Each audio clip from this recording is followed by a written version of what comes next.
Russell Brand. Jesus Christ redeemed me. Hello, I'm H.G. Tudor. People seek redemption on a daily basis, but often they do so in a private way, perhaps sharing the fact with those that have supported them through difficult times. But, of course, the narcissist wants everybody to know that they've been redeemed as part of facade management and asserting control over an audience.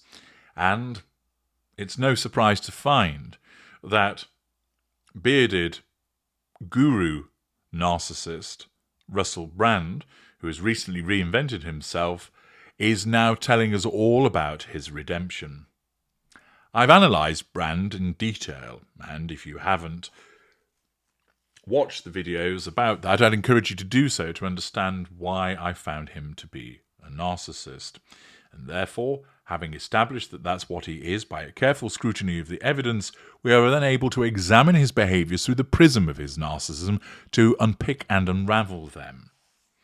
As per Breitbart,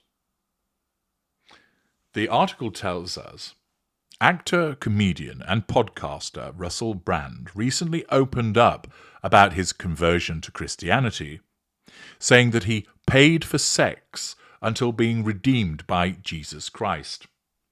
Now, first of all, these are private matters, but of course when it comes to certain narcissists, they want to share all of this information with you. The narcissism convinces them that they are sharing for the purposes of trying to help people, that they want to give full disclosure of their experience, that they find it cathartic. But the actual reason, as you know, is that they're sharing this by virtue of a lack of boundary recognition and a sense of entitlement. That the sharing of the information is done with a view to controlling the listener, the audience, and to draw fuel from them by way of their responses, and in some instances may be about managing a facade. Russell Brand refused to refer to the women as prostitutes, saying it would denigrate them, saying that he prostituted such women, false compassion. I've paid for sex before. I've slept with. I will not say I've slept with prostitutes, because I would not denigrate those women with that term. I prostituted them. I participated in sin. Here we have a narcissist who has found religion, and watch my videos about the holy narcissist, that uses his religion as a tool to get to the prime aims. There is the admission of participation in sin, but it's not a genuine admission, it's a manipulation that's done to elicit sympathy. I objectified them. He certainly did. He objectifies all individuals, although he doesn't realise that's what he's done. Where he states that he objectified them, that isn't him recognising that he is a narcissist, but rather that his narcissism is allowing him to say, I objectified them, as some form of mea culpa, mea maxima culpa, so that people think, oh, yes, he realises that he's done a bad thing. His narcissism allows him to portray the image of a recognition of doing something bad, and it's solely done for the purposes of making him look good. It's not genuine. He explained, so keen to worship at false altars that I allowed myself and other people to be denigrated. I desecrated his code, he said. Brand discussed the Bible passage 1 Corinthians 6:19, when Paul says, did you not know that your body is a temple? The one word that hit me so hard in Corinthians, when Paul says to them, did you not know that your body is a temple? It's the did you not know that gets me. Did you not know that your body is a temple? He said upon reflection. Did no one tell you that it's sacred, that you are beautiful? You can't have known of why you wouldn't live like that. You can't have known that you are loved. So loved that he would do that for you. He did that for us. It's not carrying on doing the stuff that he got nailed up there for. He's talking about Jesus Christ. Did you not know that your body is a temple? He concluded. That seems to me to be a bit of a word salad, which of course is often found with the narcissist as a consequence of their grandiosity and is used as a manipulation. Brand, of course, remains under investigation for sexual assaults and may find himself on the receiving end of a formal prosecution. It remains to be seen. But what we have here is Brand, who has undertaken an interview wanting to explain that he has done some bad things, but Jesus has redeemed me. He could accept this privately, but he's unable to do so because as a narcissist, he needs to use this apparent redemption as a means to tell the world about what he's done.